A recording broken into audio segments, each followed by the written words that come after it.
What's happening, everybody? Willie here at Good Old Wanna Go Fishing. I recently put over 1,000 miles on my Honda Monkey. Even though my Honda Monkey is a 2020 and this is 2022 and things have changed for the Honda Monkey, and there's probably going to be a whole lot more reviews on the newer version of the Honda Monkey than the older one like I have, because mine's been out since 2019 and virtually hadn't changed since 2019. I still felt like there's going to be bikes out there that are going to wind up being used bikes that may get sold. You may find used ones in the maybe even in the motorcycle shops. That could happen. People trading them in maybe to get either something bigger or maybe a newer Honda Monkey. Who knows? I would never get rid of mine. I wanted what I got for too long, for that 2-year period, technically 3, that when I got my 2020, it was brand new. It only had 2 miles on it. As you recall, if you go back some videos, you'll see from Timbrook Honda in Winchester, Virginia. I got my bike with 2 miles on it, traded in my Harley Davidson, and was quickly accosted for doing it by some people. Some people were completely on board and understood. And that's the way life is in general. There's going to be decisions that you make that may not please everybody, but who are you trying to please? You trying to please yourself and have a good time and get out on something that you enjoy riding on? Or do you just want one more of something that everybody else has got and you walk past it in the garage like it's a ex-girlfriend or something and don't pay no mind to it and squirrel. Anyway, what I wanted to do was basically just give a short review, a 1,000-mile review on what I think, have I enjoyed it, and what I intend to do with it. It's going to be to the point. I'm not going to get all off on other things. I might. It happens. I take pills for it. No, I don't. I should probably. 2020 Honda Monkey 125. First off, let's talk about the things that I dearly love about it. When you look at that thing, you can't help but smile and you can't help but want to sit on it. If you're my age, it's like when you went to the store. Remember they used to have those little 25-cent rides outside the stores that were usually fiberglass, and there was either a horse or a boat or the Batmobile or something like that. You couldn't withstand it as a kid. You were like, oh, I gotta get in that thing. Give me a quarter, Mom. I want a quarter. Give me a quarter. And you went through that whole falling on the sidewalk and screaming and crying. Then you usually got beat half to death on the way back to the car. And then you still ended up having to go into the grocery store anyway. And anyway, that's the way the Honda Monkey draws you in. You see it and you're automatically, boom, you're dropped back to 1975 or 69 or wherever, you know, that you first got on one. And you get that feeling when you just get on it, that you're pulling out to the end of the driveway and getting ready to perform some illegal procedure that no one's supposed to see you do, you know, and you look both ways to see if any cars are coming, and then you take off down the street. That's the feeling that you get from this thing. To get out on the road with it and go buzzing around in town and around traffic and go down the back roads and all that stuff, you find what this thing is designed for. You see what it's for and what it's about. You're not breaking any land speed records with it. All the upgrades and all the other things that you can do to make this thing quicker, yeah, okay, you can do it. But will this device, this machine, do what you want it to do, leaving it the way it is? For me, yes, it will. It'll do all that. You're not going to carry a lot of luggage. You can go overnighting, maybe a 2 or 3 night camping situation with it, with the right size backpack and a destination that doesn't require you to run 65 to 70 miles an hour. There are places, well, you just really, you know, there's no holding it back. I've seen a lot of people on the CT 125s and things like that that have gone incredible distances and been on highways and for short stints, because, you know, we know that this machine is not made to run 70 miles an hour. It's not designed for that. Bikes that are even bigger aren't designed for that. The Yamaha TW200, you know, it's a bigger bike. It has more horsepower. It's designed to carry heavier loads, but it's still not really designed for the highway. It's just not the way it is. It's not what they're about. If you want that, you need to go bigger dual sport kind of thing. But if you really are an underdog fan, like I was and am, that's another reason that you're drawn to this machine. What do I like about it? The first thing is you're drawn to it. You are literally the moth to a flame. That's what it is. That's what it does. You sit on it and you go, I got to ride this thing. Give me the key, turn it on, let's go. I want to go down the street. Since I'm talking about street, it is good on the road. It weaves on through the traffic and in 45 mile an hour situations, 35, 45, 50, you're okay. And it handles great. I mean, it weaves on through. Suspension's a little soft, but it does, on the road, do what it needs to do. With the tires that it comes with, it does fine. Let's talk about off-road. I haven't really been off-road with it. Driven through some yards, drove down a couple of little small trails, but I haven't really gone above and beyond as far as off-roading this thing. For one, I don't have a lot of money to repair it if I screw it up. Simplicity of it right there. You know, I'm new to YouTube, not making any money off of that. I can't think of anything in this world I'd love better than to call my job up on the phone and say, hey guys, you know what? I'm making enough money on YouTube. Thanks for the memories. But right now, that's not happening. With 281 subscribers, it's just the way it is. One GoPro that sometimes works when it feels like it. I mean, I don't even have a drone yet. I'd like to have one though, that'd be cool. I'd probably just wreck it. So, off-road, I can't tell you much about it. Its braking system and stopping power and all of that is great. The disc brakes are great. I'm okay with the 12-inch tires. I'm okay with that. So on-road, off-road, I think the braking system, mine does not have ABS, okay? I've never owned a motorcycle that had ABS, and I don't find it to be something that I think would be necessary.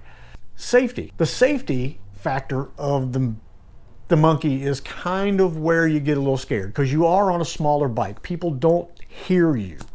If you can zip through traffic a little easier, you can get places that you might be 1 minute and somebody might look there and then you zip and then they don't think you're there and the next thing you know, they're pulling over on you.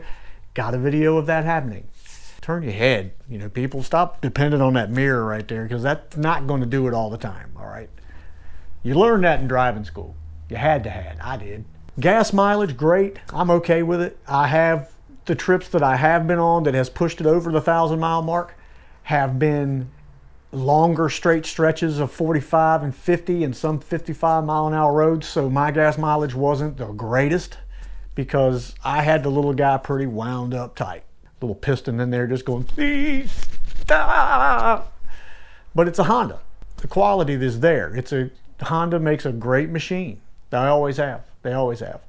And the same for me goes for Yamaha, Kawasaki, or on them guys. They've always made good bikes. I never have had anything by Yamaha, Kawasaki, Suzuki, any of those guys that were junk that I can think of. Maybe some bad designing decisions, but the powertrain has always been really good. So the little Honda does great. I made a few changes on mine. I added a phone holder to the handlebars. I also added a luggage rack in a box and a device on the handlebar area down there by the triple tree where it holds onto the handlebars for charging my phone and that type of thing. Okay, first off, people, let me tell you a little bit about cell phones on these things. I heard tell of the vibrations destroying the cameras in cell phones. Is that a true statement? Yes, it is. It happens.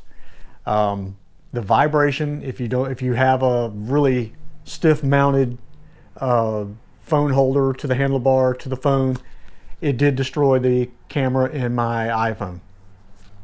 I tried to take a couple pictures, and as you're trying to focus, it just looks like this. This is how it looks the entire time you're trying to focus. Okay, it destroys the camera. Now there are some better made, more expensive phone holders out there. I just decided to do something different. I got an older GPS from Garmin. I actually got it from a friend of mine. It's like a 2011 or something like that, but I said, you know what, I'm going to give this a try on here and see if this works. And sure enough, I can plug it right into my little USB port that I put on the handlebars on the triple tree in there, and it works fine. I've been riding around with it just to see how it works, and it does really good. I don't have any problems with it. And that's a normal car GPS. I did have to cut 2 of the arms off of the phone holder to be able to hold the GPS in there, because the way it's designed to hold a little bit thinner device, which is a cell phone, than a GPS, which is a little bit thicker, but it works. I go up and down the road, and it's, you know, my phone holder is like a little vise, and it kind of clamps onto it. So yeah, it's from 2011. So if it destroys it, oh well, who cares? But it does work. It's not updated to the point I want it to be, but it's like $60 to update the thing. Well, I can go get another GPS for $89. You do the math. The box I put on the back is great. It is a little close to my back, and in the backpack seems to, let's get your words right. The backpack seems to sit up on top of the box, and it kind of bugs me a little bit, but it's not that bad. I intend to this summer, do a camping video. I'm really hoping that the light is working out, that I'm not just a shadow, like I'm doing some kind of Blair Witch Project thing. Tell my mother that I didn't mean to buy the monkey. I intend to do some traveling with it this year, and we'll try this, and get on the road with it and do some camping, do some fishing. The possibilities really are endless. I mean, it's a Honda Monkey. It weighs 230 pounds. I'll put it in my backpack if I want to. Do I like it? Am I happy that I did what I did? I am. I'm happy. I am tickled to death with the little thing. I would be on it today if it was over 28 degrees outside. Well, actually it is. It's like 34 degrees outside, but still, I don't find it enjoyable to ride bundled up like the little kid from Christmas Story trying to ride. It's not fun. That's not a fun situation. I prefer to be able to go out there and throw my helmet on and maybe a pair of gloves and jump on it and go for a ride. So having to dress up to where you're looking like, you know, you weigh 150 pounds more than what you really do, it's just no fun. Future episodes on it, yes, there will be camping, there will be fishing, there will be taking it with me to the campgrounds, to wherever I venture off to. I love the little thing. I'm okay with the fact that it's a 2020 and I don't have the 5th gear and the oil filter and, you know, the little differences, little subtle differences that have come on the new 2022. I don't think I'll ever get rid of this little machine. It'll always be with me. Or, you know, hand me down to the kids at some point or another if either one of them ever decide to ride a Honda Monkey. Hey, you hear that? Anyway, the kids will probably end up with it at some point in life. Hopefully they'll learn how to ride. Of course, Evan's like 6'2" and Lucas is 6'1", 2, somewhere in there. And they'll look really funny going down the road on it. But hey, I'm 5'8", doesn't bother me a bit. Everything about the Monkey I like. I have not had an issue with. Could it have more power? Yeah, it'd be great if it did. Could it have had 5th gear from the beginning with that additional power? Yes, that would have been great to be able to run 50 and 55 without it sounding like it's getting ready to throw its little piston right through between the forks like a football player kicking a field goal. That'd have been great, but it is what it is. When I bought mine, you couldn't find one anywhere. I found 3 in one place. One was spoken for though, so 2, and I bought mine. I've had some good long trips on it. I've enjoyed it. I've been out on the whirly swervies, and I've gone through some creeks, and I've, you know, driven down through some yards and things like that. It's exactly what I thought it would be. It's exactly the machine I thought it would be, and that means a lot. Because sometimes you take things and you put them up here on a pedestal, and you worry that when you do actually get it, it may not be what you thought it was. This turned out to be completely what I thought it was. And I'm very happy about that. That's a good, comfortable feeling. So, with that being said, I like the Monkey. I'm glad I did what I did. The first 1,000 miles was an absolute trip, an absolute blast. And every time I got on it, it was the same feeling over and over and over. I'm looking forward to it now. I'd like to get out there on it right now and go for a ride. So that's the cool thing about it. It hasn't lost its luster. It hasn't lost any of that young, energetic, this is absolutely awesome, woo! Draws you in like finding an Easter egg in the grass when you were 6, you know, an Easter egg hunt. It's that feeling that, yeah, and you run toward it. I look like an idiot when I get out there and in the garage and I'm just running toward it, expecting it to run back at me like a 3-month-old puppy. It doesn't do that, and it usually hurts when I try to hug it. But that's okay. Thank you for watching. I totally appreciate it. I appreciate 2021 and everybody that's subscribed and everybody that's hanging behind me and watching what I do. I am a fishing show primarily, but I do other things. Variety is the spice of life, okay? I enjoy doing a lot of things, and if you enjoy seeing a lot of different things, that's great. If you subscribe to me and something comes up that you don't want to watch, don't watch it. I don't mind. Guitars may not interest you. Honda monkeys may not interest you. Catching a fish may not interest you. Reviewing a fishing reel may not interest you. But I do this stuff because I enjoy it. It's fun. I really enjoy it. These are my hobbies. When you come to watch Wanna Go Fishing, you're part of my life. That's just how it works. And I appreciate each and every single one of you out there. All 281 of you at this point. So thank you guys for watching. I completely appreciate it. I totally appreciate it. And I'm going to tell you right now, go fishing. Get out there and go fish. You, right over there, that guy. Yeah, you. One reaching for the potato chips. Go fishing. Thank y'all. See you later.